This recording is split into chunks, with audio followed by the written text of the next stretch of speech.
Good evening, everyone. I'm Lynn Fridley, Program Coordinator for Maddie's Institute. Welcome to our webcast, Orphaned Kittens, How Saving the Tiniest Lives Has the Biggest Impact.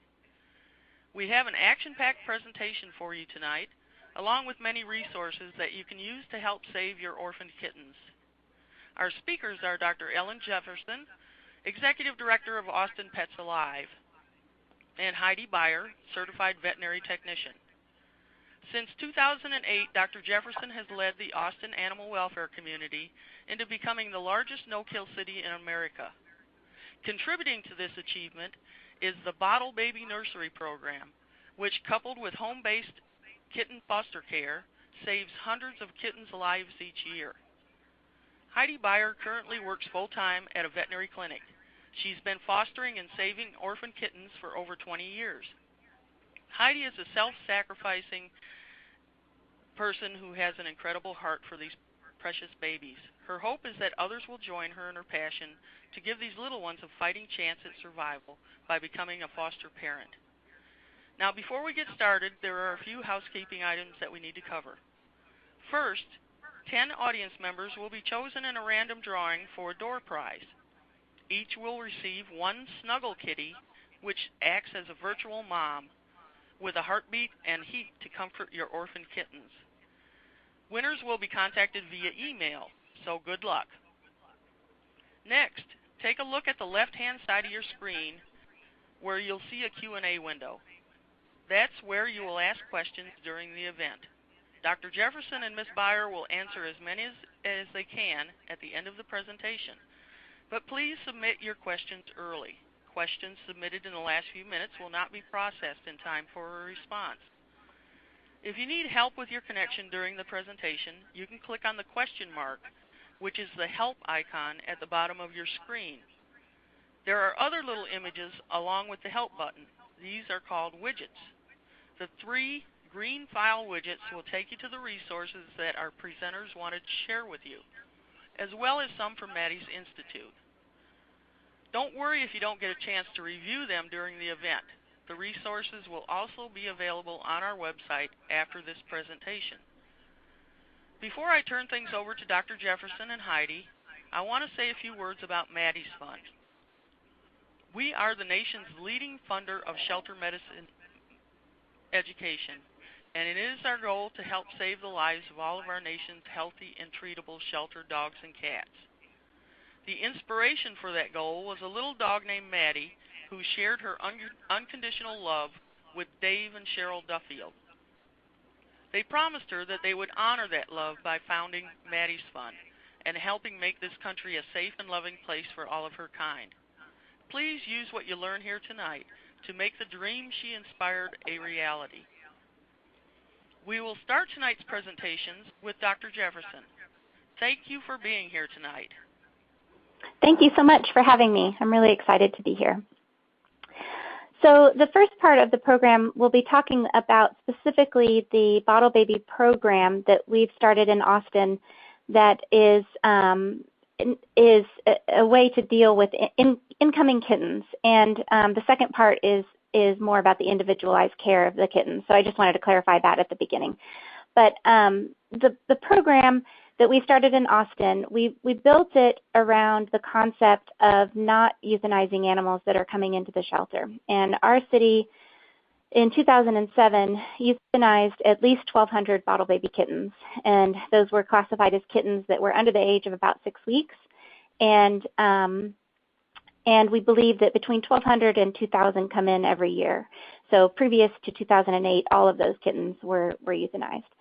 So as we were trying to figure out how do we save this group of animals on a yearly basis, we were looking at different strategies that we knew in other places. And I used to work as a vet in a wildlife center and was pretty amazed at how they dealt with incoming baby wildlife. They would get all the baby squirrels that fall out of trees during storms, all of the baby skunks, baby raccoons, baby everything, any wildlife you can think of. And they would come in by the hundreds, and the wildlife center didn't even consider euthanasia.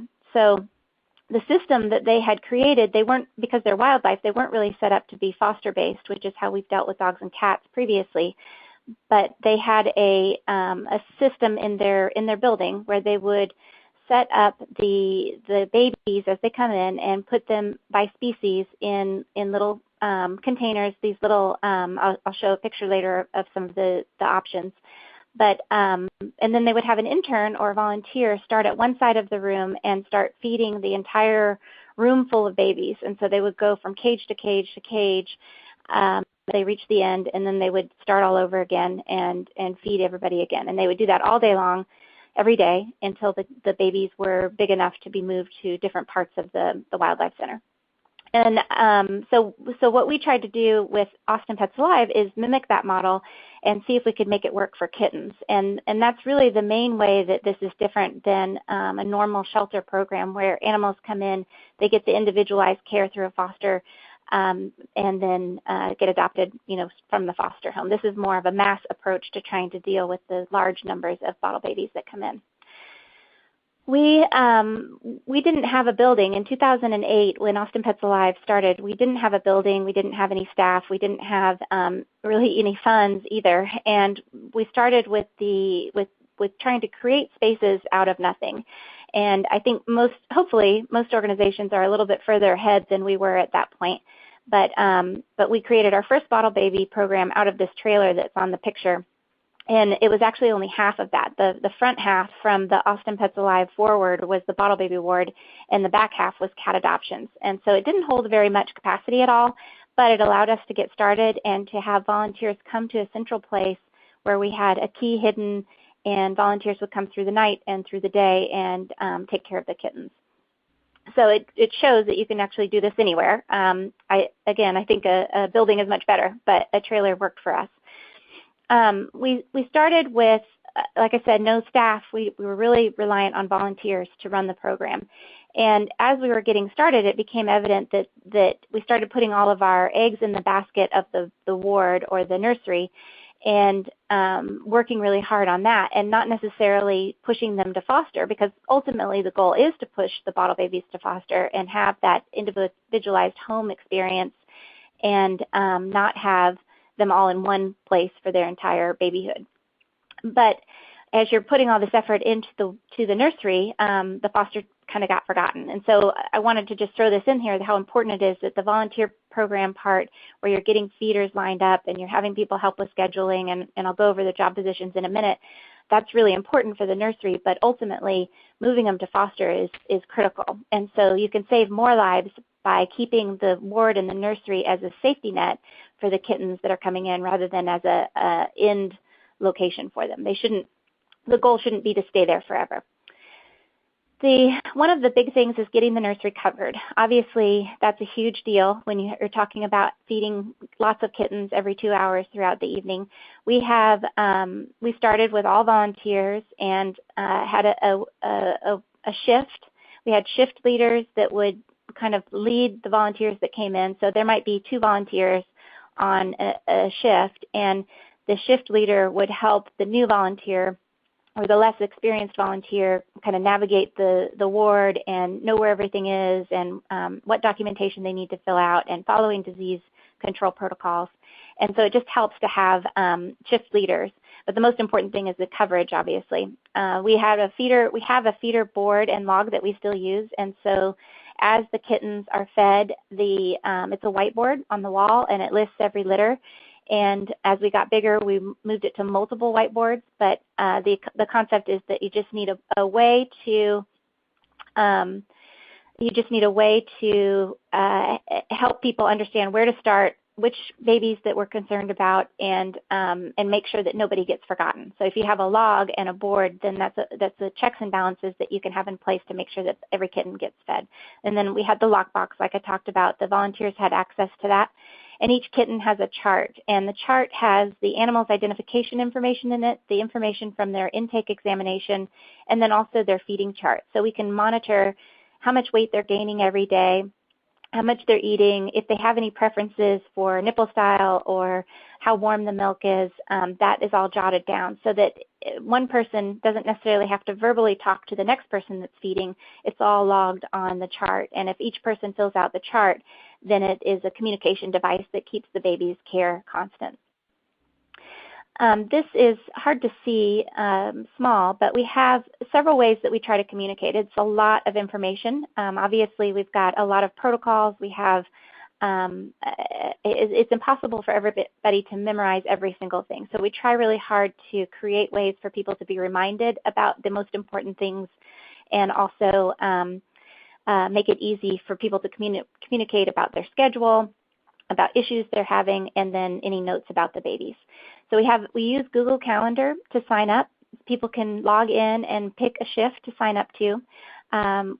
We've gone from a self-selecting calendar where people add their own time to one that's more managed, where the manager is trying to get people to sign up for one shift a week, at least one shift a week in advance, so that we're not constantly scrambling to try to cover the shifts.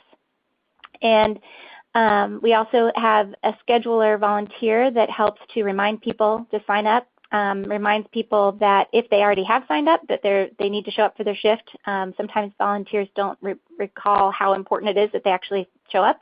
And so we try really hard to emphasize that their volunteer work is essential to making sure that these babies live. We have a Bottle Baby Yahoo group, and this is good and bad. The bad is that it's not moderated, so sometimes there'll be tangents or information that is not related at all to bottle baby care or to the ward that is disseminated and then discussed, and it kind of veers everybody off the topic of taking care of the babies.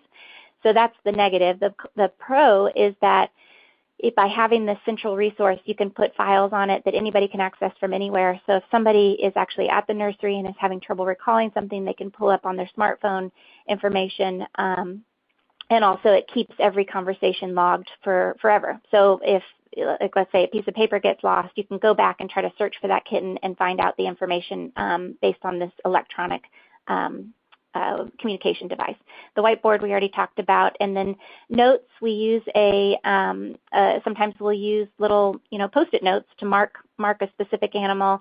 We have a critical board that is not on this list now, but we use, so if an animal is critical, we can, and critical we use as a very broad statement. It doesn't mean the animal is actually critical and needs to be hospitalized. It's that we're concerned about them. So they might have been losing weight. They might not be eating as well. They might just look a little bit off or have had diarrhea earlier in the day. And those are the ones that we just want to spend a little bit of extra time making sure that each shift checks in on them the first thing that they do.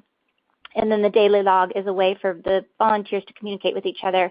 That's not necessarily specifically animal related. It might be, hey, we're running low on paper towels, or I just set up this new folding laundry system, whatever it is, so that the people can be proactively involved in the nursery and then communicate what they've done so that the next group understands and doesn't mess it up. We have an organizational chart. This is just kind of an overview of it, but we have the manager, even though it looks like the kitten's in charge, the manager is actually in charge, and the other positions that are volunteer are the data manager. This is the person that's responsible for getting the information from the shelter that we're pulling the kittens from, and then making sure that it's entered into our software. We use PetPoint, and that is an online software. It's nice because anybody can use it virtually. So the data manager can be a volunteer that works from home, or is even somebody that has a desk job and doesn't have a lot to do. This is an easy project for somebody to keep track of on a daily basis and make sure the kittens are well documented in our system so that we can keep track of them throughout. The nursing mom coordinator, we started a nursing mom program 2 years ago, and that really helped a lot because there were a lot of mom cats coming through the shelter that were either heavily pregnant or already had just given birth and are lactating. And we found that we can up that litter size to about 6 kittens total. So the mother cats, by getting them out of the shelter and saving their lives, they were able to go on and save more kittens' lives. And that was really instrumental in getting our total numbers up because it decreased the burden on people to do the actual feeding if the moms were there and able to do it. The moms, we would test them and the babies. We would make sure that the litters were healthy before mixing, and and then also make sure that the kittens are the same age, the mom's litter, and then also the ones that are being introduced, so that we can make sure the mom doesn't reject them. And they actually do really, really well. That's been a huge lifesaver. We have a volunteer coordinator that works with the volunteers to make sure that they're signing up, they're recruiting at the volunteer orientations that APA does as a whole, and they are signing them up, they're putting them through, they're setting them up with a trainer who does training for the volunteers and shows them exactly how to go through all the protocols, how to use the charts, how to weigh the kittens, how to do everything that needs to be done in a consistent fashion so each kitten gets the same care across the board. And then the volunteer coordinator also serves as a mentor, so that if volunteers are having trouble communicating with somebody on their team, or if they're struggling in any way, then there's somebody to answer their questions that's been through the ropes a little bit, and it helps them to keep up. Sometimes if volunteering becomes difficult, people just stop, and what we want after all this work and training them and recruiting them is for them to stay. And so the volunteer coordinator and mentor is really important, and they also do appreciation. We have a bottle baby foster coordinator. This person tries to move the kittens from the nursery to foster homes as fast as possible and manages that team of fosters. And then we also have a bottle baby rescue coordinator, and that person is involved with communicating with the shelter where we're taking the kittens from and accepting them if we have room, coordinating transport for them to get them from that shelter to our nursery, and then making sure that paperwork gets to the data manager. There's two positions that are external to that internal organizational chart, and those are the cat adoption manager. This is critical because we have a program where we're handling a specific problem that causes euthanasia in kittens, and once that problem gets fixed or resolved, then the kittens need to be adopted out. Obviously, if you're taking in 2,000 kittens, they have to go somewhere, and so the adoption process is critical to move them through the system and get them into their adoptive homes as fast as possible so they don't end up backlogging or bottlenecking the system. So it's important that as we're deciding how many kittens we can take as a whole, we have to make sure that we have a program that's big enough to deal with the adoptions also. And that's just an important reminder of how the program itself can't operate in a silo. It has to have an outlet for the kittens to get into their homes. The other piece that is external is the veterinary team. Kittens, and we'll run through a few of the medical issues that they have, but they do have a lot of issues, and having a medical team that is accessible is really important. We didn't start out with the medical team being on site, but it helped over time the closer that those two were physically together. So we have the veterinary team now on the same compound as the nursery, and that's a huge help over what we were before, where the veterinary team would come and make visits to the nursery. But that team is also really important. They have to be able to handle the volume. So volunteers, like I mentioned, are really, really important. In fact, you can't do it without them. If you're trying to handle a large group of kittens, you have to think about how many times they get fed and how long it takes to feed each litter, and then figure out how many people you need per 2-hour shift to cover the number of litters that you have. And that's how you figure out how many volunteers you need. And it's pretty astronomical when you calculate it. And it's important to work on strategies to get volunteers in the door, but then also to keep them. We use positive messaging. We use social media, Facebook. We use signs, happy signs at orientation and at our shelter, now that we have a shelter, at our shelter, to try to draw people in and get them to sign up. We do a presentation during the general volunteer orientation, and we try to keep it fun. It's a lot of hard work. It can be heartbreaking, but it's really important that volunteers come in and they see not only that it's hard work, but that it's also fun, and you're building a community of fellow volunteers, and it's part of a family. And I think that's one of the motivating things. One of the motivating factors for people signing up to volunteer is a lot of people want the social aspect, and this is a great opportunity for that because you can work side by side in the nursery. It is a lot of hard work. I won't stop saying that, but it is a very rewarding process as well. Keeping the volunteers, training them well, giving them the ability to own the program, make changes as they are able to improve systems and be part of decision making. That's important to get people to buy in and give the amount of time that we're looking for volunteers to give. Managing expectations. A lot of people hear the words bottle baby and they think it's just going to be adorable little kittens that they can play with all day. And then they get in there and are kind of shocked at how much work it is. And so making sure that people know in advance, before you spend a ton of time training them, that it's a lot of hard work. This is not as cute and cuddly as it looks. And then that helps to kind of weed out the people that aren't really serious about getting involved. We expect turnover there. We want to keep every volunteer, but that's not realistic. One of our goals is to keep about 50% of the people that train, and I think that that's actually a good goal. If you're losing 90%, then that's probably something's not going right. If you're losing only 10%, that's amazing, and you're doing something really, really well. And I think 50% is probably a decent expectation for how many volunteers stick with it after orientation, and then after the training, and then after they go through a shadowing process, and then stay on as feeders. Some people just change their minds or decide that they don't have as much time as they thought.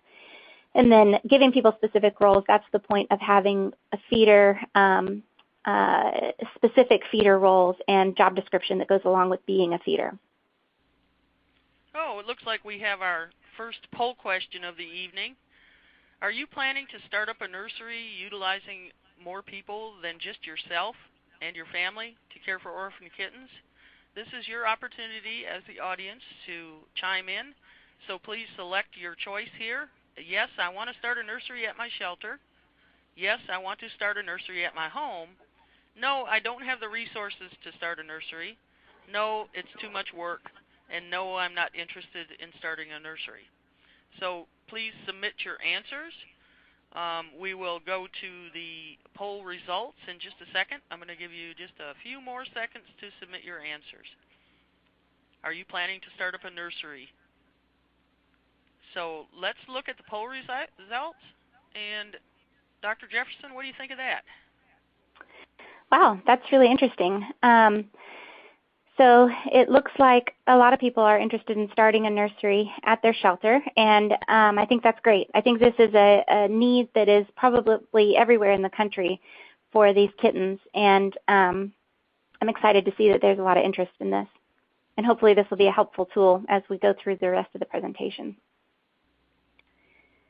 The typical course for a bottle baby is they're picked up, so their journey starts at the city shelter. The city gets them from the public. People find them in the world out there, wherever, stumble across a litter of kittens, and then they bring them to the city shelter. And that's where, in the past, typically almost all bottle babies were euthanized.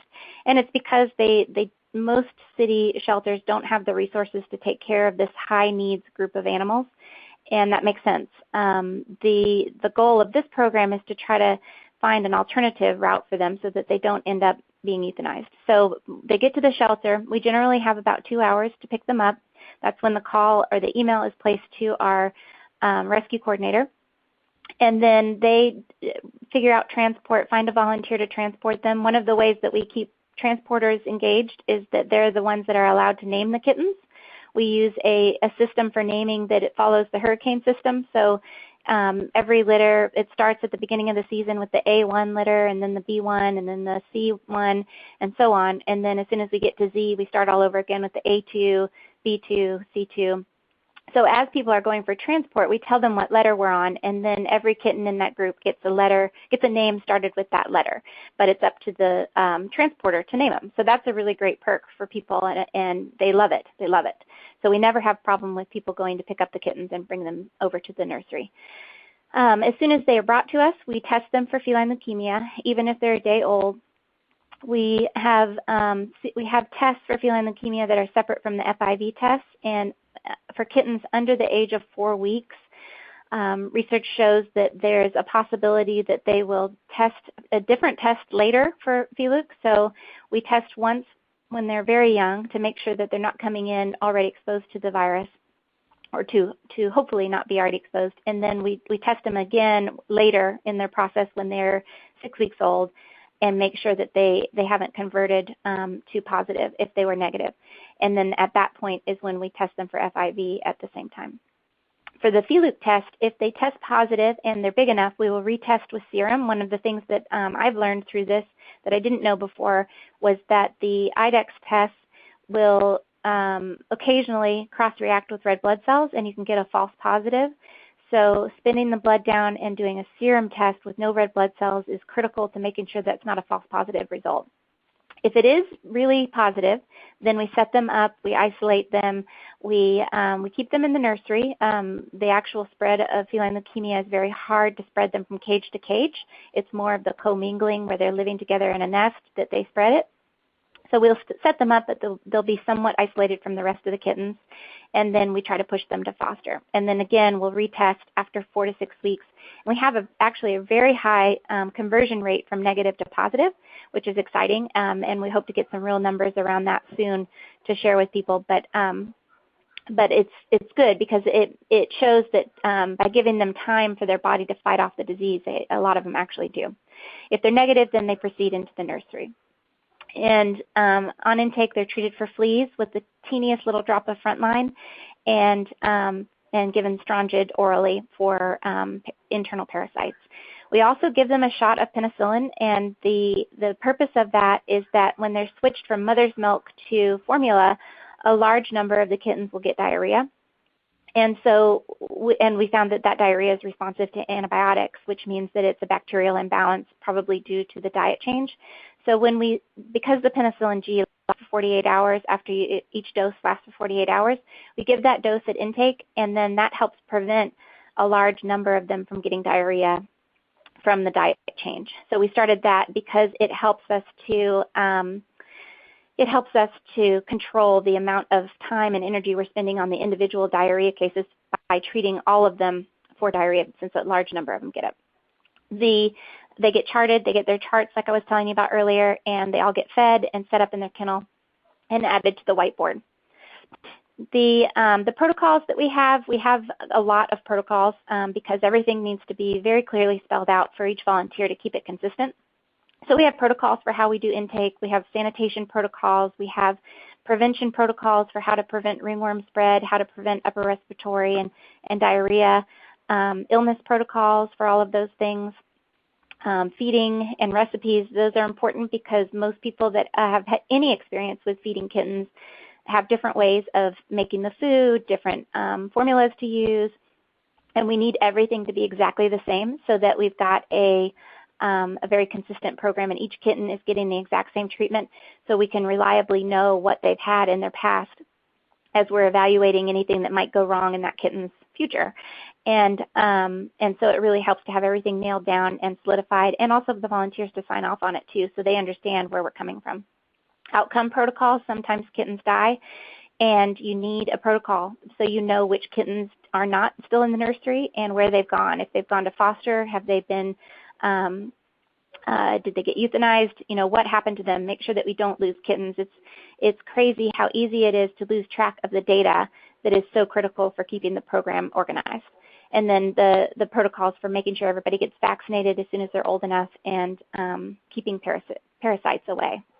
This is an example of our chart. We actually used this from the Wildlife Center, and it has the intake information. It has the, you can see in the second row, after all the animal information, there's an area that shows the date, the time, and then how much food is being given to the animal, what type of food, the weight of the kitten before it eats, and then the weight after it eats. That's really important because sometimes it's hard to know how much they've lost in between feedings. And so you need to know before and after, so you can do a good comparison down the entire sheet as the day progresses. And then also noting any eliminations that they have, if they've had stool or urine, and any notes that might come in. And let's see, and then it also, we have a form for medications to keep track of that, and then anywhere for comments from the vet or from the manager or from anybody else that's taking care of the kittens, so that we have a full file with all the information in one place. Some of the equipment that is necessary in the nursery is a fridge, obviously, microwave for warming up formula, but also warming up the snuggle safes. We use those almost exclusively. They're expensive, but they are so much better than heating pads that we really like them. There's no danger of them being burned as long as you take the precautions that they have listed. There's no danger of electrocution. They last for about 8 hours at a time, and they're great. Blankets, we use a lot of the soft baby blankets. The kittens really love those. We have hamster cages that are good for up to a certain size, and there's different sizes of hamster cages. We like these because you can easily see in there to see what the kittens are doing. We cover them with a sheet so that no cold air can come in. And then it also provides enough of a base for the snuggle safe to be fit in there, and they can't get too far away from their heat. Sometimes kittens will crawl away from their heat, and it's too big of a space, so they can't find back and find their way back. And so we want to make it so that they can get off the heat, but they're close enough to find it again if it was an accident that they got off. Bowls are important, making sure the type that don't spill water everywhere. We have a baby wipe warmer that helps with the eliminations, and then the scale is probably the most critical piece. We have tons of scales. Every foster is required to have a scale because weighing before and after every meal is critical to making sure that these guys make it. The nursery attire is not very fancy. We started with just smocks, and the long sleeve smocks are good because they cover a person's arms all the way down to their wrists. And these, every single cage of kittens, litter of kittens, has their own smock, and that is put in the bin. They have their own bin that's put in the bin with their chart, and that helps to limit disease spread from cage to cage to cage.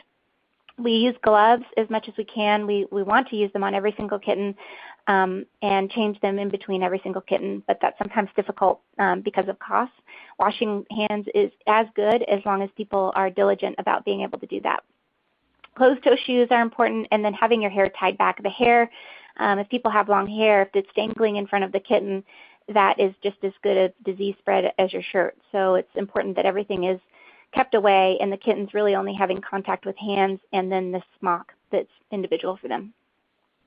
We have supplies. We use KMR because we can get it from PetSmart overnight. If a volunteer takes kittens home or we run out, then anybody can run to the store and get it. We don't have to wait for it to be ordered and brought in.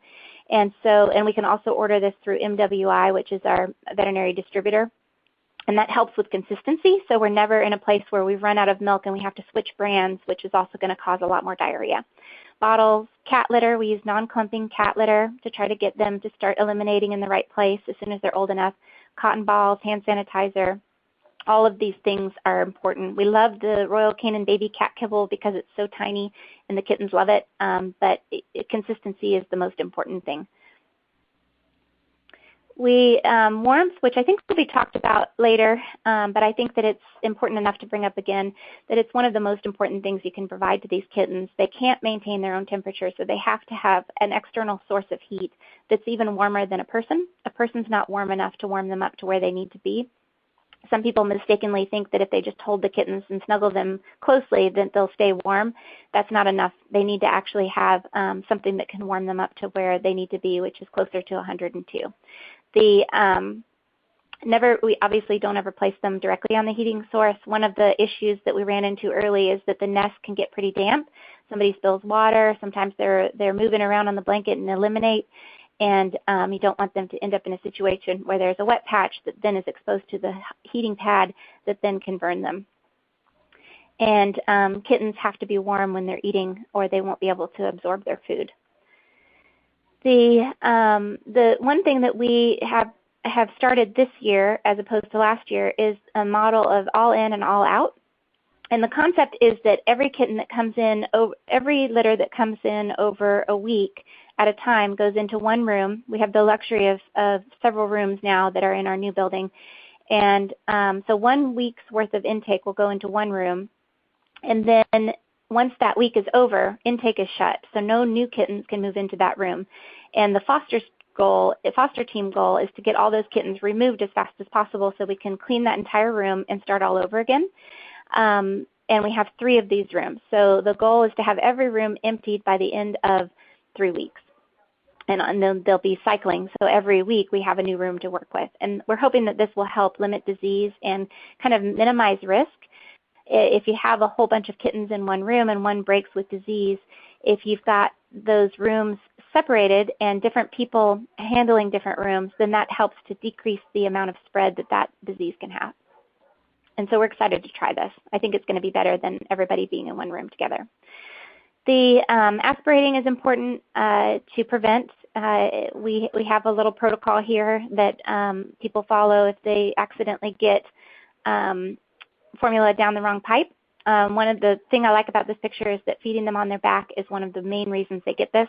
So we recommend that they feed upright or preferably on their stomach and then drinking from the bottle. And once they've aspirated, we start them on antibiotics immediately to prevent secondary bacterial infection.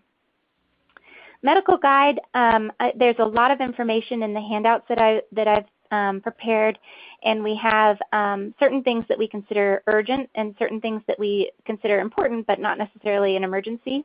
And this kind of goes over a little bit of the difference.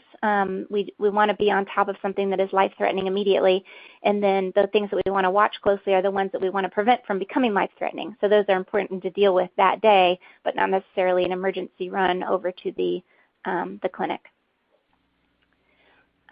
Typical diseases, I won't go into a ton of detail here just because we've got a lot of that in the supporting materials, but we have protocols that we use for everything, and we've set these up for consistency's sake, and also based on a lot of experience trying to make different things work. And so these are kind of the different programs that we have, or different protocols that we have for trying to deal with the really common diseases like upper respiratory infection, diarrhea, kittens that are both vomiting and to have diarrhea.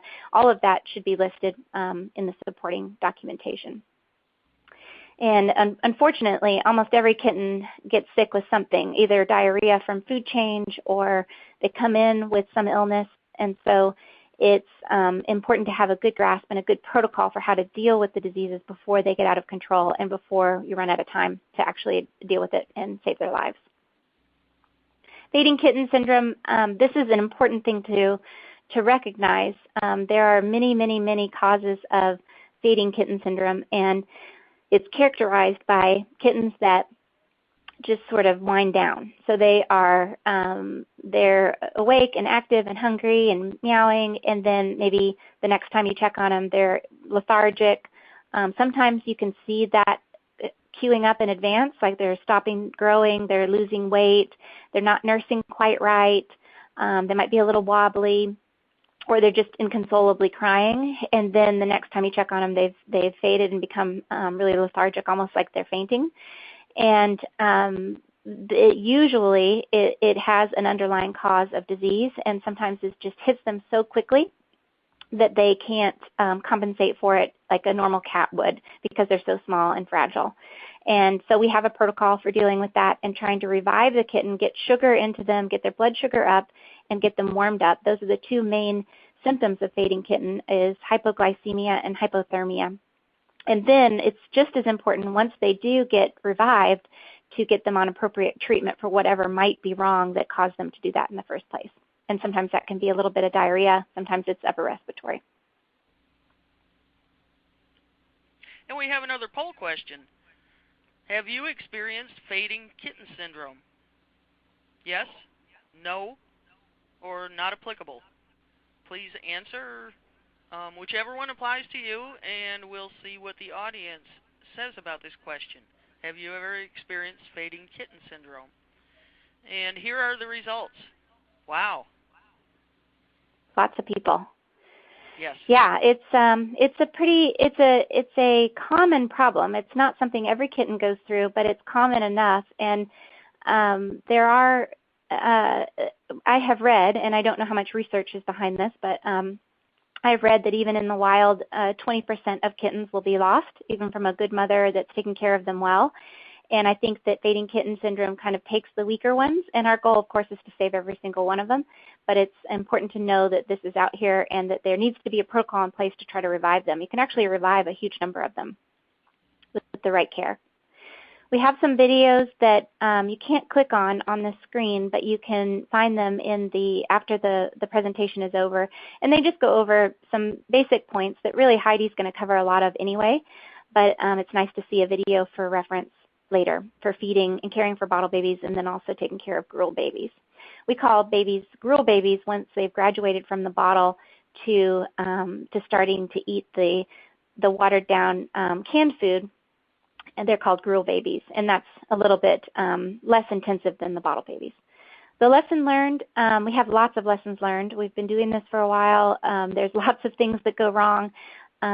We've learned a lot from issues and problems and obstacles, and I hope that a lot of that comes through in our materials. But some of the big things that we've learned is that training, you can't do too much training.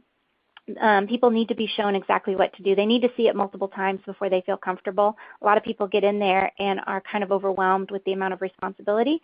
So having at least 3 training sessions seems to mitigate some of that and help people feel more comfortable to step in. A video that people can reference, just like I mentioned earlier, a video actually in the nursery is a really good idea so that people can see over and over and over again where they find things and what to do in an emergency. Weighing kittens before and after they eat is critical. We talked about how important it is to keep track of the weights, and kittens are so small, you can't see it with the naked eye if they're losing weight. So if you're not weighing them with every meal, you can miss weight loss that is almost imperceptible. Well, it is imperceptible to the naked eye, but then the kitten fades, and it's something that you could have prevented if you had known that they were starting to lose a little bit of weight. Vaccinating at 1 pound, we vaccinate every kitten at 1 pound because we assume that they're at 4 weeks of age. We do that to prevent panleukopenia. We do that only for the kittens that are staying in the nursery. If they're in foster, we consider them safe and isolated, and we wait until they're 6 weeks. But if they're in the nursery and at high risk of contracting something because of the density of kittens, then we do vaccinate everybody at 1 pound. Some other lessons learned is that it's easy to get overwhelmed. Setting capacity is really a difficult decision, but you need to do it based on the volunteers that you have and the staff that you have so that you don't accidentally take in too many kittens and set them up for failure. We certainly do that before, and it's not pretty, and it's much better to have a capacity plan outlined so that everybody knows in advance where the cutoff is. Fosters are critical to setting that capacity because if you can move kittens to foster, then you've increased your capacity in the ward, in the nursery. And sometimes if you have a lot on your plate and you're trying to feed a whole bunch of hungry kittens and then you have a kitten that fades, sometimes you can't revive that kitten. It takes a long time. There's methods that we've been able to employ to keep those kittens going, wrapped in the heating pad burrito, getting warmed up, and then getting a squirt of sugar water every few minutes while you're doing something else. And that's the goal, is to save everybody, obviously. But it's important to set priorities as you're working through the whole room and make sure that you're not losing the end goal, which is to save as many as possible. And that's about it for me. Well, thank you, Dr. Jefferson. That was really interesting, and I'm sure the audience really appreciated the time you put into this presentation. We will take questions at the end of Heidi's presentation. We are having a few technical difficulties behind the scenes here. Heidi does not have her internet connection, but I think we can muddle through this next presentation. So I'd like to introduce Heidi Beyer. Heidi, the floor is yours. Hello. Thank you very much. Thanks, Dr. Jefferson. What a great presentation and an impressive kitten program you have. I wish everybody could have a program like yours. And I just want to let everybody know how excited I am to be giving this presentation. I've been caring for orphan kittens for over 20 years, and they are my passion. So I'm hoping to be able to share with you tips that will help you in your kitten care. So here's the outline of topics I'm going to cover. This is not going to be a comprehensive talk on each of these items. My focus is to share with you practical tips from my personal experience to hopefully encourage and help you in your fostering endeavors. So the first thing to do is to start off with a good examination of your kitten. There's a reference in your resources that goes through the exam that outlines aging. I also have a picture of sexing your kitten on the next slide. Yes, we have a poll. Excuse me, Heidi, we have a poll question that came up. Okay. How many of you have fostered orphan bottle-fed kittens? I've fostered many. I've fostered a few. I'm interested in fostering them, and I'd consider fostering them if it wasn't too much work. So submit your answers. I think this has been on the screen for a few seconds, so we'll go right to the poll results. Heidi, 41% have fostered many kittens. Great. 38% have fostered a few, and there's 15% are interested in fostering them. And there's just only 5% that would consider fostering if it wasn't so much work. So I think those are really good results. That's very encouraging. So to go ahead with the examination, you'll want to look for important birth defects such as cleft palate or hernias. Assess the kitten's attitude. Are they bright and responsive? I do 3 little things. I check their rooting reflex by making a fist and seeing if they root into my hand.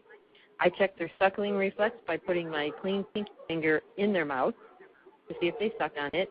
And I check their writing reflex by putting them on their back in my hand and see if they try and right themselves. These reflexes will diminish in fading or sick kittens. A healthy kitten is going to wiggle a bit, cry just a little bit, eats and sleeps and sleeps a lot and gains weight. A sick kitten is inactive, cries a lot, doesn't eat much, feels limp, just doesn't look right, and tends to get separated from the group. You want to check their hydration status by looking at their gums and how moist and slippery they are. Tenting their skin is not as reliable in neonates as it is in adults. The gums should be pink, and dark red gums may indicate dehydration or septicemia. You can also look at their urine. Concentrated urine may mean dehydration. It should be dilute yellow. Look their skin over for fleas or skin infections. Kittens can get anemic from fleas. The fur should be shiny and free of debris. Skin infections or any type of sore should be addressed by a veterinarian, especially in the case of ringworm. Make sure you develop a good relationship with a veterinarian to help you with your foster. Taking the kitten's temperature is very important. Make sure you use lube and only insert the tip of the thermometer in. The kitten will be wiggly, so be careful and move with the kitten so you don't hurt it. And pick a thermometer that reads quickly so it doesn't take long. I've listed the normal temperature ranges for your reference. Never feed a chilled kitten. A kitten under 96 degrees Fahrenheit is chilled and will need to be warmed up slowly before feeding. So warm them up about 2 degrees per hour. It is very important to weigh the kitten. Do this twice daily for neonates and use weight as a guide for feeding and for monitoring growth and health. Be sure and keep a written record of their daily weight, and there's a sample of that also in the resources. Digital scale works real well. I've listed the normal weight ranges and growth rates for your reference. They should gain about half an ounce per day, or their birth weight each week, and weigh about 21 ounces or 1.5 pounds at 6 weeks. So here's a picture of the umbilical stump. It usually falls off around day 3 to 4 after birth. You want to check around the stump for hernias and infections. You'll see redness, there will be pain, and swelling if it is infected.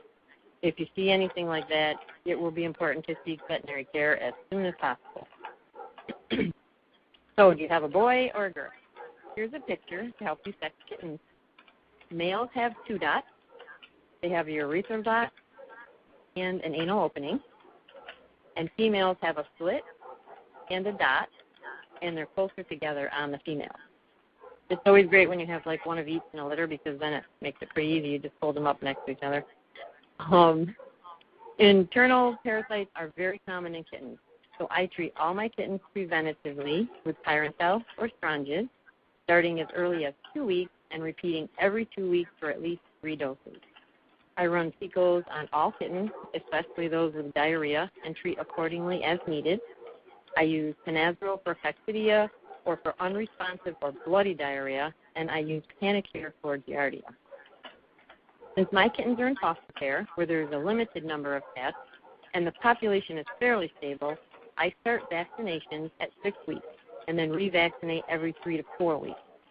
If the kittens were in a higher risk environment, it would be recommended they start their vaccinations as early as 4 weeks and with revaccinations every 2 weeks.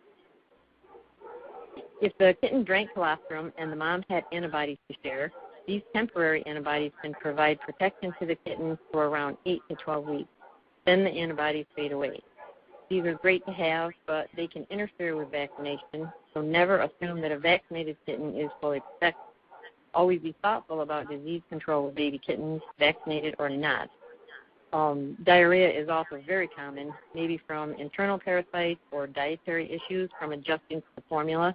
So all of my foster kittens get once to twice daily probiotics, about 0.3 mLs of Venovac, until they're 3 weeks old, and then once a day until 5 weeks to help stabilize their intestinal flora and help prevent diarrhea. Make sure you keep good records. This is very important as it helps you to keep track of the kitten's growth and health, and it helps you remember what you've done so you can share this with your veterinarian and the new adopter. Proper housing is critical for success. You'll need to be thoughtful about temperature control and space. Listed are environmental temperatures for different stages of your kitten. A humidity level of 55 to 65% will help prevent dehydration and drying of the skin. Your sources of heat can include water bottles, heating pads, snuggle discs, and snuggle kitty. Snuggle kitty is pictured here. It has feet and a heartbeat. Whatever source you use, you must have a layer of blanket or towel between the source and the kitten. The snuggle discs, snuggle kitties, and water bottles will cool, so you'll need to check them often as they will pull heat from the baby. When using the heating pad, I place it half under and half out of the crate or case. The kittens need enough space so they can move to a cooler area of the environment if wanted, but you want to make sure the space is confined and small enough so they can't run around and get lost in their kennel. Check the temperature of the environment with a thermometer or by placing the back of your hand on the bedding area for at least 2 minutes. If it feels too hot to your hand, it will be too hot for the kitten.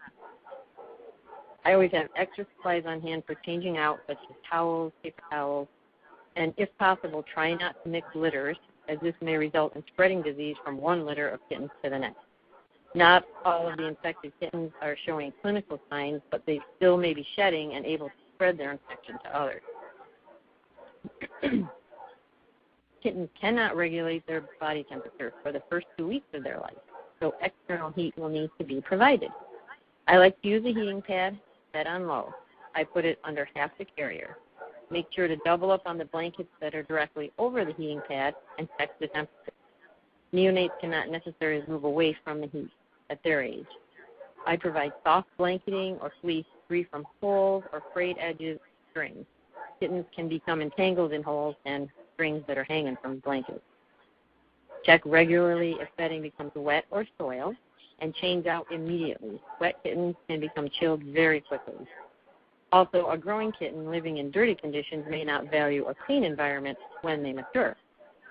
The size of the crate or cage the kitten resides in will need to be adjusted quite often until they're about 6 weeks of age. Up to 2 weeks of age, the kittens can be in a very small crate and can remain covered until their eyes open. For single kittens, you'll want to make sure they have a stuffed animal to snuggle next to.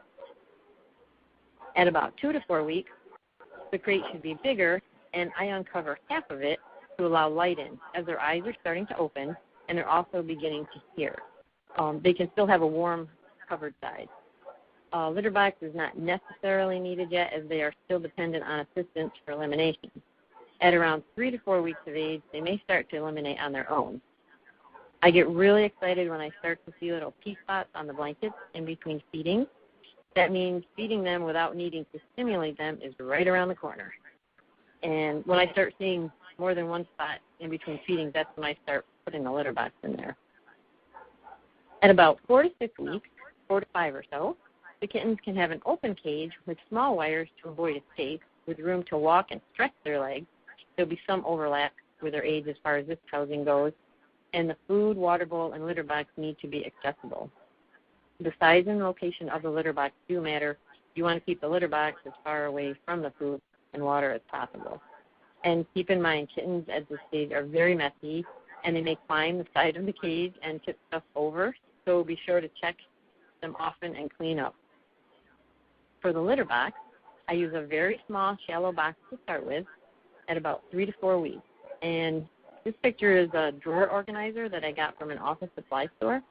You can start to stimulate the kittens over the box and use their front feet to paw at the litter after stimulating. The earth raking is an instinctive behavior in cats, and they catch on pretty quick once they can go on their own.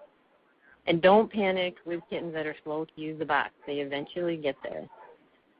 Type of litter, pelleted newspaper litter or wheat corn litter should be used during weaning, as the kittens will sample or eat the litter during the learning process. I avoid clay and clay clumping litter. You you can transition them to it when they're about 16 weeks of age. As for feeding milk replacer, I use KMR brand formula. The powdered is convenient to mix as needed. There's less waste, and it's more economic. You can freeze open, unused powder for up to 6 months. The liquid requires no mixing, but it's more expensive, and in my experience, I see more digestive upset with it.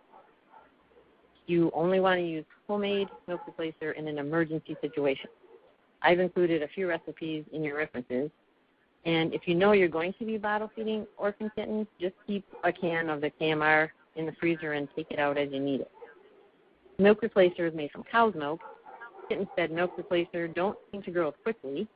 This may be because milk replacer is lower in protein, calories, and fat than clean milk, and it is hard to give them their recommended calories per day without overfeeding them. For the first few feedings, dilute the milk replacer 50-50 with water, or an oral electrolyte solution low in sugar like Pedialyte to help prevent diarrhea. They may not like the taste of it at first, but they'll eventually take to it.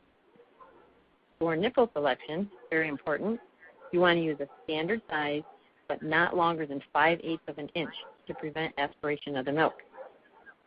Cut tiny crosswise snips on the tip of the nipple so milk slowly drips out. You don't want to stream. And I will show you a video of this in the next slide. Make sure to pre-sterilize the bottles, nipples, and storage containers in boiling water or very hot soapy water ahead of time and wash thoroughly in between use. As for preparing the milk, generally the instructions are to mix 1 scoop of powder with 2 scoops of water. I like to mix a stock bottle with enough for 24 hours and then refrigerate it. Also, I mark the stock bottle for easy mixing. I mark the bottle with the amount of water needed and add half the amount in scoops of powder. So, for instance, level 30 on the bottle would need 15 scoops of powder. That way you don't have to be measuring out 30 scoops of water every night when you're mixing up your stock bottle. So here's the video showing you how to cut a crosswise snip into the nipple. These scissors were a little on the blunt side, and you'll want to keep the snip located toward the top of the nipple and not cut too far down the side. This will allow the milk to drip out versus stream out, and that's very important to prevent aspiration of the milk. Some people use a hot needle to make a hole, but I find this causes the milk to stream out if you're not careful. Plus, it takes a lot of time to try to do that. It's really frustrating to get a hole in the nipple with a hot needle. So I use the scissors. This is how I warm the milk. Whoops. I'm sorry, what? Next video. Okay, yep, preparing the bottle. Yes. Here's how I warm the milk. Are we okay? Yes. Okay. Here's how I warm the milk and how I measure out the appropriate volume to prepare the bottle. I don't allow my kittens to feed ad lib to avoid overconsumption of the milk. I microwave water in a mug or microwave-safe container. Then I float the milk in the warming container until the desired temperature of 100 degrees Fahrenheit. That's the mama cat's body temperature. I use a syringe to transfer the proper amount into the bottle. When you're feeding a litter of kittens, you can just rewarm the milk and test it each time. It is also very important to always use a water bath for warming milk. Never use the microwave to warm the milk. I'll talk more about the importance of calculating the appropriate volume in the next slide. Preventing diarrhea starts with the first few feedings. The first feeding should go slowly, volume-wise, over the first 24 hours. Changing from mom's milk to formula can upset the kitten's GI system. I have diluted formula 50-50 with water to ease the transition and avoid dehydration. You can also dilute the milk replacer with an oral electrolyte solution, but make sure it's low in sugar, like Pedialyte. I always give probiotics. A study done in 2006 by Sarnecki Malden showed that the use of probiotics improves the immunity of growing kittens. It is critical to understand stomach capacity and avoid overfeeding. It is better to feed less and feed more frequently than to overfeed and have diarrhea, regurgitation, or aspiration. The average stomach capacity in neonates is 4 mils per 100 gram of body weight. I've included a feeding chart in the resources, and we'll show it to you in the next slide. You will want to take the recommended stomach volume for the kitten's weight, then divide it by the number of feedings.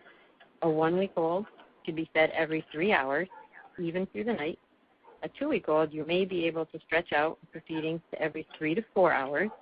And a 3 to 4-week-old, you may be able to stretch out to every 5 hours during the day, then maybe a 6-hour at night. The key is to not overfeed and to space the feedings out around the clock. Feeding small amounts frequently will decrease the risk of digestive problems. So here's our chart. A study done by Lawler in 2008 determined that the daily energy requirement for kittens is between 20 to 26 kilocalories per 100 gram of kitten body weight.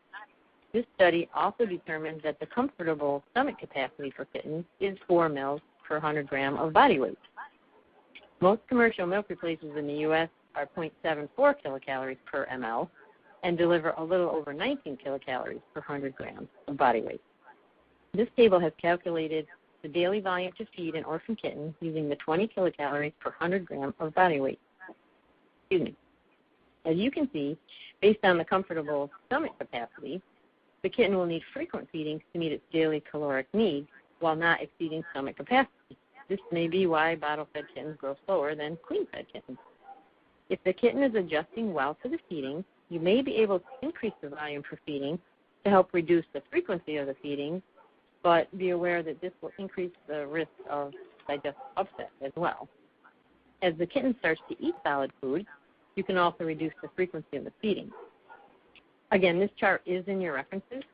It's a lot to look at once, but if you just take your time, it's really not that confusing. Now I'll talk about feeding neonates between 0 to 2 weeks of age. If kittens can stay with their mom, of course that's most ideal, especially to receive colostrum. We only want to bottle feed kittens if absolutely necessary. Remember, kittens this old cannot regulate their own body temperature. Warmth is very important for proper ingestion and digestion. Their stomach will get gut stasis, and the food will sit and ferment inside a chilled stomach and cause bloating and discomfort, as well as possible regurgitation, aspiration, and even death. So you want to make sure your kitten is warm enough before attempting to feed it. Their body temperature should be between 96 and 99 degrees Fahrenheit. If a kitten is not warm enough, warm them up slowly over several hours, about 2 degrees per hour, before trying to feed. If they get warmed up too quickly, they may go into organ failure. I don't actually routinely take a temperature on my kittens before every feeding. Instead, I examine to see that they're alert and responsive to the nipple and make sure they feel warm and that the environment I took them out from was warm. If they are non-responsive or seem dull, that's when I would pause to make sure they're warm enough. Carefully pre-measure the amount of milk before feeding to avoid feeding them as much as they think they want, which can cause regurgitation, aspiration, and diarrhea. Feeding off a nipple is very different from feeding off their mom. The flow of milk is different, and nipple feeding is easier, so they may consume more in a shorter period of feeding them as compared to nursing from the mom. If you don't pre-measure, kittens may consume more than needed, which will result in digestive upset. In my opinion, it's always better to feed smaller amounts more frequently than to overfeed and risk problems. As far as frequency goes, for up to a 1-week-old kitten, you should feed every 3 hours or 7 feedings per day. For a 1 to 2-week-old kitten, you may be able to increase feedings to every 3 to 4 hours or 6 to 7 feedings per day. For unresponsive feeders, I have used the stomach tube for feeding, but that's beyond the scope of this presentation. I did include a chart that goes through common feeding problems and solutions in the references. It is also important to remember to burp your kitten by gently rubbing up and down the kitten's back while holding it up against your chest. Now we're going to see some videos of feeding. In this video, I insert the nipple on the tongue, and the slow drip of milk stimulates the kitten to suckle. The kitten needs to be hungry for this to work. If they're not hungry, they will refuse to suckle, and you should not try and force the feeding as they may aspirate the milk. As you can see, this kitten is alert and responsive to the bottle, indicating it's warm enough to proceed with the feeding. Make sure the milk is warm enough too, so the milk is doesn't chill the kitten. For feeding pre-weaned babies, body temperature is not as much of an issue, but I don't take it too lightly either. The amount should be calculated as before. Take the total daily volume and divide by the number of feedings. As for frequency, with these guys, 2 to 3 week olds should be fed every 4 hours, and 3 to 4 week olds fed every 4 to 6 hours, sometimes only 5 times a day. And these guys need burping too, so don't forget that. Growth spurts and energy expenditure will increase their appetite. So, of course, sleeping through the night is the goal for the caregiver. By feeding them more frequently during the day to meet their caloric requirements, you may be able to get a few extra Z's. However, my experience is different. I have to give up my sleep overnight to enable the kittens to make it through my morning work schedule, which is sometimes 6.5 hours before I get my lunch break, but I was able to make up for that lag time in other feedings. Here's a video of feeding a 3-week-old kitten. You can check the warmth of the milk by squeezing a few drops on your wrist, and the warmth of the milk will sometimes make it drip out a little faster from the pressure that builds up in the bottle, so just be aware of that. Make sure the kitten is sternal or upright, and the neck slightly flexed and stretched out with the nipple at a slight angle, not straight up and down. Kittens are very wiggly, so hold them gently and move with them, watching that their feet don't knock the bottle away. If you find a kitten that is just too squirmy, you can gently burrito it by wrapping it snugly in a baby blanket with just the head sticking out to keep it still while feeding. Try to keep the milk flowing through the nipple so the kitten doesn't ingest air. And again, if the kitten's not hungry, don't force the feeding, as long as it's acting okay. Otherwise, after a few attempts, just try again in a half hour or an hour. And be sure to keep a record each time of the amount the kitten actually drank. So here I'll just summarize some helpful tips for bottle feeding. Ensure the milk is warm enough, but not too hot. Kittens don't like cold milk, and hot milk will burn them. Place the nipple on the center of the tongue. Make sure the milk drips out and doesn't stream out. Don't squeeze the bottle. Position the kitten sternally, which is a more natural position and less of an aspiration risk. The kitten's neck should naturally stretch out to reach the nipple, which helps prevent aspiration of the milk. Don't crimp the kitten's neck.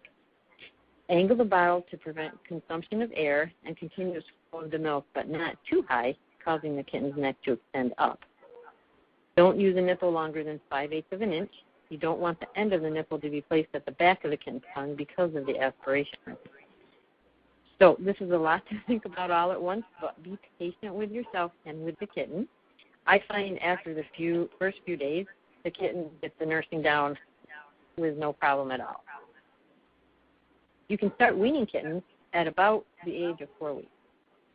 Milk should be provided during this time, especially since you will want to go slowly with the amount of solid food to allow for acclimation to the food and avoid digestive upset. Here are the bowls I like to use for water and for solid food. They're little gerbil bowls and hamster bowls. They don't tip over easily, so the kitten is less likely to make a huge mess. You can start out with a gruel of slightly watered down canned food. I don't like to make my gruel too watery because the kittens can sniff in the fluid and possibly aspirate.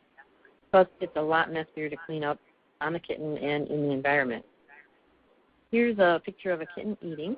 Still knead on the side of the bowl. And as you can see, this didn't turn out too messy. If the kitten isn't sure what to do with the food, you can encourage it by putting a small amount right in their mouth, and then sometimes they latch right on. I like to leave out tiny dry food to let them explore. I've used Royal Canin Baby or crushed up kitten food myself. They are teething at this age, and they may appreciate something to gnaw on. As soon as they adjust to the dietary change, you can provide solid food and a bowl of water, free choice. You can also water down dry food and use that instead of the canned if the canned is causing diarrhea or dietary issues. And don't forget the probiotics to help prevent diarrhea in the first place during this dietary transition. Weaning is a stressful time on the GI system of tiny kittens. Don't be in a huge rush to wean your kitten onto solid food either. Dealing with diarrhea is not worth the few extra hours of sleep you may or may not get. Here's just a cute picture of some kittens eating. And don't forget to weigh them daily and record their weights in your record. So neonates need stimulation for urination and defecation. Stimulate elimination by using the warm water from the milk bath on a cotton square or small piece of paper towel and gently rub the anogenital area to elicit urination and defecation. Do not rub hard.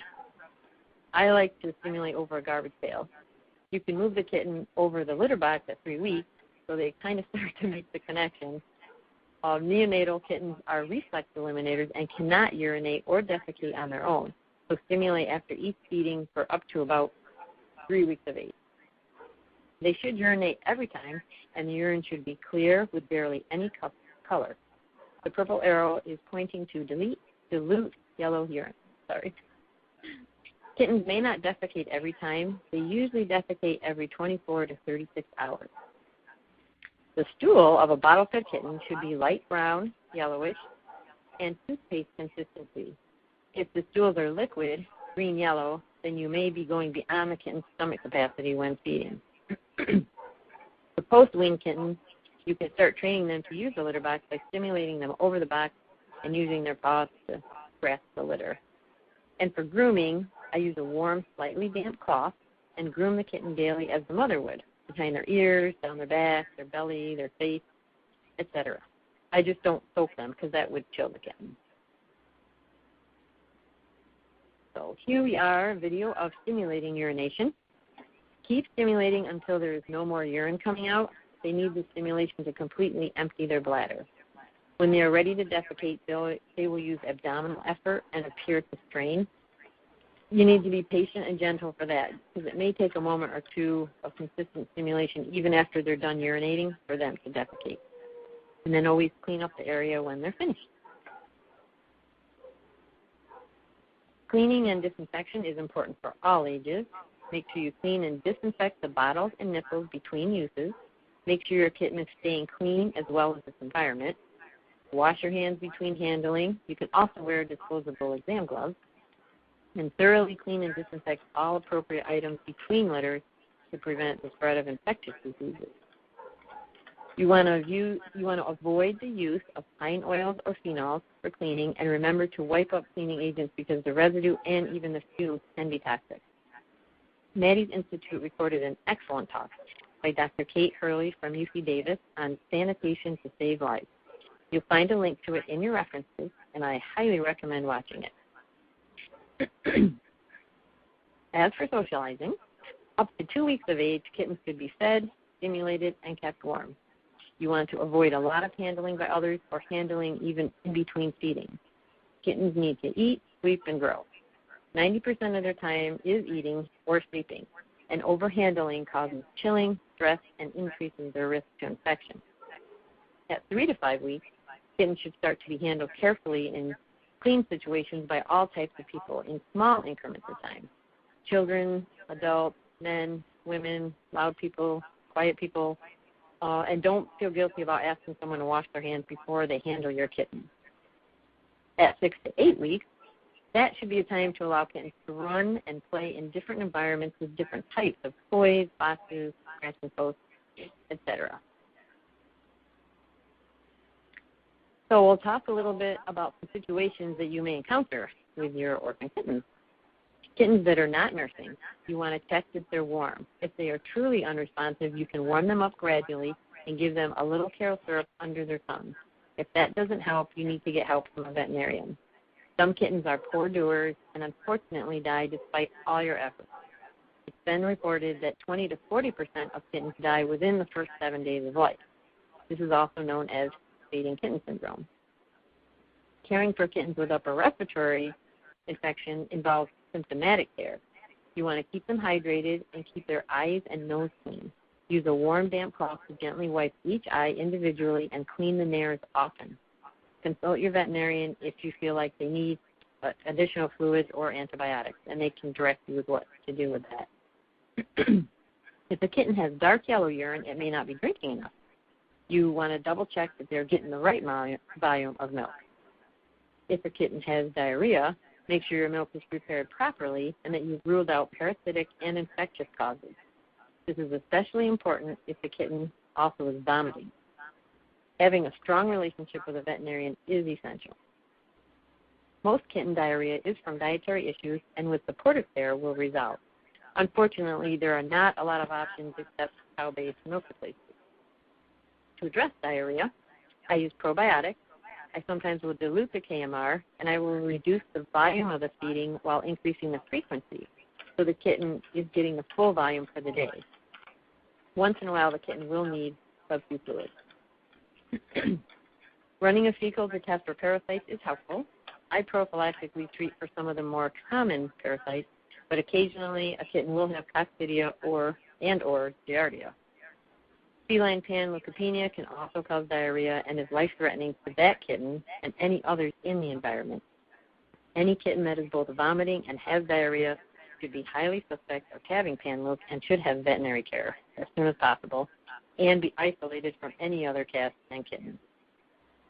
I rarely see kittens with constipation. They do sometimes have very firm stools, but have always been able to defecate with patience. You want to make sure the kitten isn't dehydrated. Do they have concentrated urine? Are their mucous membranes dark pink and tacky?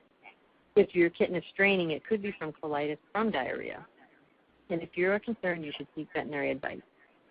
I have a few pictures to share with you on the following issues in the next slide. Suckling on each other. Unfortunately, kittens will sometimes suckle on one another, especially when the litter has been orphaned at about 2 weeks of age, because they're used to pacifying off of their mother. You can tell they are sucking on each other because you will see wetness around their tail and they will have swollen genitals. It also happens to females, it's not just the males. And the only solution is to separate them for a period of time. You can usually return them together at around 4 weeks of age. Make sure you put a stuffed buddy to snuggle with, as well as their individual heat source if you have to separate them out. And during their time of separation, it will be important they have supervised playtime with each other for social development. So I usually let them play for, 10 minutes or so after I feed them each time so they can remember who their buddies are and get some socialization. Kittens with diarrhea may develop a sore rear end. It's important to keep this area clean so it doesn't get more irritated and painful. Do not hesitate to trim hair around the kitten's rear end and help it with cleaning. This will mostly be for long-haired cats, and it will grow back, so it doesn't hurt to trim it. Warm water rinses help soothe the area and keep it clean. It may be a bit startling to the kitten, so make sure the water isn't too hot. And don't douse the kitten with the water either. Just do a little butt bath and gently dab the kitten dry so it doesn't chill. You can apply some A&D ointment or Vaseline to protect the area from the diarrhea and soothe the skin. Do not use diaper rash. So here's a copy of my references, and they are also in your slide handout. And we have our last poll question here, Heidi. Awesome. We will ask the listeners out there, after listening to Heidi and Ellen Jefferson, how many of you would foster orphaned bottle-fed kittens? I am already doing this, but I'll certainly continue to do so. I have done some, but I'm now more confident to do a lot more. I've been inspired and will start fostering. I'd consider volunteering at a nursery program. I'm still not sure about fostering orphaned bottle-fed kittens. Please submit your answers, and we will go to the results. We have almost 45% that are already doing this, and they're going to continue to do so. Great. 31.5% that have done some, but now they're confident to do more. Awesome. And there's 8% of the people that have been inspired. So, Heidi, you've done a great job. Oh, those are good numbers. Yes, very good. And we're getting now to the point in the presentation, everybody, that we're going to take some questions. We'll take the first question for Ellen. Dr. Jefferson. I'm sorry, Dr. Jefferson. That's okay. Here we go. We're going to push this one to the slide area, and the first question is, Dr. Jefferson, how do you treat fading kitten when there is no obvious cause for illness? example, diarrhea, but just fading for no reason. Do you start on antibiotics just in case? And how long do you keep them on the K-Row syrup before they revive? So we assume that there is an underlying problem, and we do, if we can't find any evidence, we look at the tail for sign of wet tail, which is kind of the layman's term for diarrhea. Sometimes you'll see evidence of diarrhea in their blankets, or you'll see it when you're stimulating them. Sometimes it's only evidenced as a wet tail around the anus region, and that is a sign of diarrhea. So if we see that, then we'll treat them for diarrhea. We will look them over, make sure that we don't see any nasal discharge or ocular discharge. And if we really can't find anything wrong, then we will give them, if it's been more than 48 hours since the first penicillin G injection, we'll give them another one, plus some fluids under their skin to help hydrate them, and then keep watching for further symptoms. So at least we have something on board to treat an underlying bacterial issue. We assume that most of these are because of bacterial problems. The question about how long to keep them on the K-Row syrup, we do it as long as it takes. Sometimes that can be 10 minutes. Sometimes it can literally be an hour or longer, or two. It just depends on how far gone they are and how good of a job you can do on keeping the sugar water going into their mouth constantly. They will metabolize the sugar within 10 minutes of registering it. So you literally have to do a drop every couple minutes until they start moving around and swallowing. Once they start swallowing, you can put food in their stomach, and the food has longer lasting carbohydrates, which will help increase their sugar level without it being used up immediately. So the answer is it just kind of depends. Okay, thank you. The next question will be for Heidi. Okay. And I'm trying to get that to the slide area, but the question is, how often should a formula-fed kitten defecate? I find about every 24 to 36 hours. Sometimes I don't even panic if it's 2 days. I just maybe increase the fluid a little because I think they might just need a little more liquid to get their systems going. And okay. Sometimes they'll try to go, but you just have to really be patient when you're stimulating because some of them take 3 to 4 minutes before then they'll start to defecate. And if you don't do that, then they don't do it. And you put them back and then you wait another 4 hours. Okay, back to Dr. Jefferson. Okay. Regarding, well, I guess, PLUC? I guess that's PLUC. If you have a litter where not all kittens test positive initially, do you keep that litter together until they're retested? And what is your policy regarding kittens that test positive again at 6 weeks? We've gone both ways, keeping all the kittens together. So if one in the litter tests positive, we want to keep track of that entire litter to make sure that they don't get lost in the system and mixing with other littermate or kittens in foster homes or in the nursery. So typically they're either kept together or they are tracked simultaneously. So if it's a big litter, we might split them up, the negatives and the positives, but we want to keep them on our radar to make sure that we are retesting exactly at 4 weeks after the first test. And that also whoever has them, if they're in foster, is keeping them separated from their own cats and from anybody else. We want to make sure that we're doing good control regarding feline leukemia. If they test positive again after they have tested positive once and then again 4 weeks later with using serum both, not using whole blood, then we will look for a home to take them with feline leukemia. We've developed at our shelter a feline sanctuary now because they are so hard to find homes for. And interestingly enough, we've found a lot of homes by having that sanctuary open to the public. It's basically it's like a big bedroom, and they have a home-like setting, and they all live together in a group. And because it's visible to the public that's coming in to adopt, we're actually getting quite a few of them adopted. And I think that it has to do with educating people about what the disease is. Our shelter takes care of the cats, the feline leukemia-related diseases for their life. And then also, reason we don't do we don't do any heroics like blood transfusions or a lot of blood work or hospitalization, but we will treat recurrent illnesses with fetal anesthesia and also provide euthanasia when they finally are ready to pass. That's worked really well. We have a good response from the public to take these animals home for term commitment is what we call it, and people respond. And they've actually adopted out, I think, 18 since we moved here in June, so that's pretty exciting. But it is hard to find for them. Kittens are easier than adult cats, and if they're positive, we're committed to that live outcome. We don't euthanize them. Okay, Heidi, the next question for you. Why not use a microwave to warm the milk? Because you can get hot spots. It can become really hot, and you won't know. Plus, I think it breaks down the protein in the milk. I think it's better to warm it up slowly with the warm water bath. Okay, great. Back to Dr. Jefferson.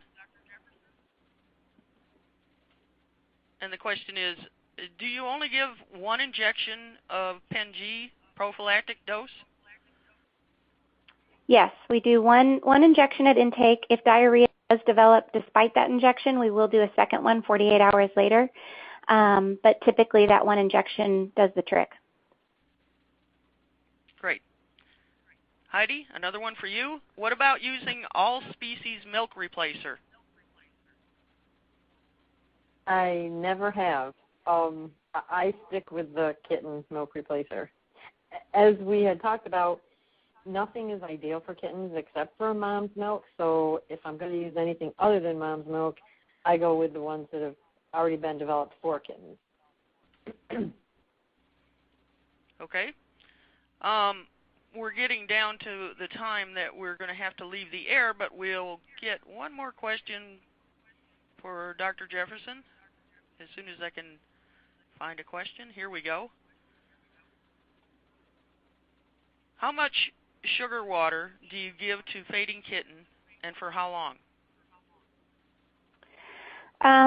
Well, we kind of covered that at the first question, but typically it is, we use different products like Pedialyte, we'll use Caro syrup, we'll use some of those that are over-the-counter, already made products. If we don't have that, the easiest thing to keep on the shelf is sugar and to mix it with warm water, and so that's why we default to sugar water. We mix a tablespoon of sugar and then maybe 2 to 4 tablespoons of water, warm water with that, just enough to make it into a liquid and not a sludge.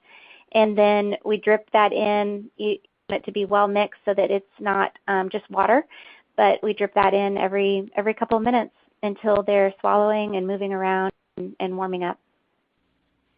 Great. Well, thank you both. That's the end of our event tonight. We want to thank Dr. Jefferson, Heidi, and all of you for your time tonight. Please click on the link to take our survey. It might have been blocked by your pop-up blocker, or it may have appeared in a different window. But don't worry if you don't see it. We'll send the link to you, and we would really appreciate it if you could take a few minutes to respond. If you didn't get a chance to check out the resources and the widgets at the bottom of your screen, you can find them on our website at www.maddiesinstitute.org. The archived version of tonight's webcast will be available within 1 week. And while you're visiting our website, sign up for our newsletter and our blog, and please show your support for us by liking us on Facebook. All of the references that the speakers talked about tonight will also be on our website after this event. Please make your plans to join us on April 18th for the next webcast, Update on FIV, What Every Shelter Needs to Know, with Dr. Annette Lister. We hope to see you there. Thanks again for being here and sharing your evening with us. Good night.